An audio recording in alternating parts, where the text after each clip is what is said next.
खुशी और आप देख रहे हैं फर्स्ट न्यूज हिंदी। आइए नजर डालते हैं आज की बड़ी खबर पर। यूं ही नहीं बरपा कहर, नदियां चली नई डगर, इंजीनियरों ने कहा खुदाई ही एकमात्र सहारा। अंबाला में नदियों से आई बाढ़ ने हजारों लोगों की जान आफत में डाल दी। तीनों नदियों की जांच के बाद सिंचाई विभाग के इंजीनियरों ने यही निर्णय लिया है कि इन नदियों की खुदाई का कार्य होना चाहिए।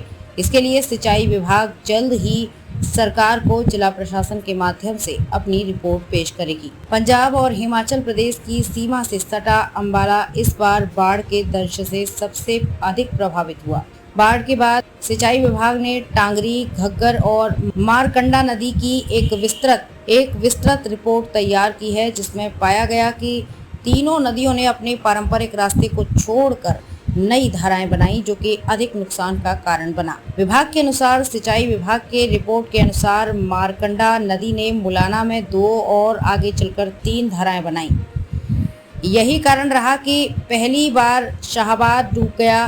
जो बंधे बनाए गए थे उसके बगल में से नदी के पानी ने अपना रास्ता निकाल लिया। यही स्थिति टांगरी में भी दिखाई दी। इधर घग्गर का पानी बढ़ा तो पंजाब के कुछ क्षेत्र को डुबोता हुआ अंबाला और पास लगते पंजाब के क्षेत्रों को डुबो गया। भविष्य में पहाड़ों से अत्यधिक पानी और बारिश का पानी आया तो फिर से ये नदियां घरों और गाँवों को डुबोती हुई अपना रास्ता बनाएंगी। बाढ़ के स्थायी समाधान पर एक ही रास्ता निकल कर आया है कि इन सभी नदियों में माइनिंग या खुदाई का कार्य जल्द से जल्द कराया जाए। इसके लिए सिंचाई विभाग जल्द ही सरकार को जिला प्रशासन के माध्यम से अपनी रिपोर्ट पेश करेगी। अंबाला में टांगरी, मारकंडा और घग्गर तीनों नदियों की जमीन का जब रिकॉर्ड राजस्व विभाग के पास देखते हैं तो इसमें से सभी नदियों की जमीन या तो जमींदारों की है या शामलात की है। ऐसे में वर्षों से नदियों की जमीन अधिग्रहित ही नहीं हुई तो यहाँ अन्य कार्य भी नहीं हो सके। इसलिए अब ये प्रक्रिया काफी जटिल हो चुकी है,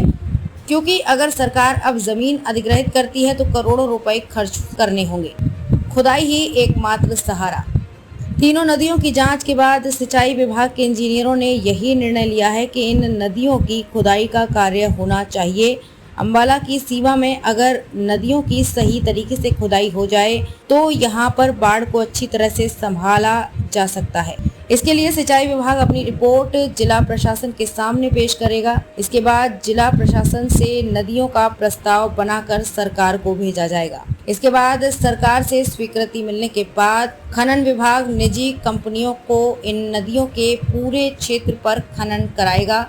इस पूरी परियोजना का खाका खींचा जा रहा है। अंबाला की 3 नदियों का दायरा टांगरी 15 किलोमीटर, मारकंडा 35 किलोमीटर और घग्गर 7 किलोमीटर है। ये 3 कार्य होते तो बाढ़ का असर कम रहता।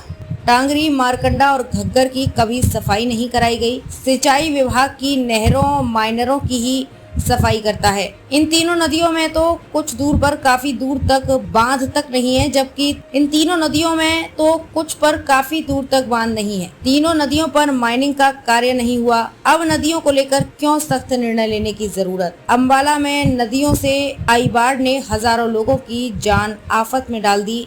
इसके बाद नीतियों के साथ काफी सिल्ट और अन्य कचरा बहकर आ गया है, जिससे नदियों की तलहटी भी ऊंची हुई है। ऐसे में इनकी खुदाई अत्यंत आवश्यक है, क्योंकि फिर पहाड़ों की बारिश हुई तो ये आसानी से कई गांवों व शहरी क्षेत्रों को अपनी चपेट में ले सकती है। खबरों में अब तक के लिए बस इतना ही। फिर होगी आपसे मुलाकात ऐसी एक और बड़ी खबर के साथ। तब तक के लिए नमस्कार और देखते रहिए फर्स्ट न्यूज हिंदी। अगर आपको हमारी वीडियो पसंद आई हो तो इसे लाइक व शेयर करें और ऐसी वीडियोस को देखने के लिए हमारे चैनल फर्स्ट न्यूज हिंदी को सब्सक्राइब कर बेल आइकन को दबाना ना भूलें।